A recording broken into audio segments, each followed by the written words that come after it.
இசைக்கு எழுதக்கூடியது தான் பாடல். அதில் நம்ம என்றைக்குமே தெளிவாக இருந்துக்கணும். நான் ரொம்ப தெளிவாக ஆரம்பத்தில் இருந்து. கவிதை வேற.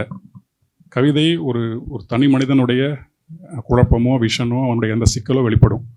ஆனால் பாடலுங்கிறது, அது திரைப்பாடலுங்கிறது ஒரு பிஸ்னஸ், அது ஒரு பண்டம். கம்யூனிட்டின்னு சொல்லுவாங்க இல்லையா. திரைப்பாடலுங்கிறது ஒரு பண்டம். நம்ம அந்த பண்டத்தை கூட்டு முயற்சியில் தான் செய்கிறோம்.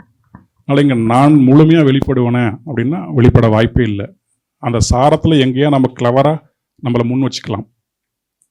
இதில் குறிப்பாக இசையமைப்பாளர், இயக்குனர், இவங்க 2 பேருடைய தலையீடுகள் ரொம்ப நிறையா இருக்கும். எப்படின்னா, அவர் என்ன இசை கொடுத்துருக்காரோ அதை மீறி நம்ம எழுத முடியாது. அது ஒரு நமக்கு ஒரு பெரிய கஷ்டம். அந்த சுச்சுவேஷன் இயக்குனர் நமக்கு சொல்கிறாரு. நம்ம இவங்க 2 பேரையும் முதல்ல திருப்திப்படுத்தி ஆகணும். இதன் பிறகு தயாரிப்பாளர், அவர் கேட்டுட்டு அவருக்கு புரியல அப்படின்னா மீண்டும் மாற்றி எழுதி ஆகணும்.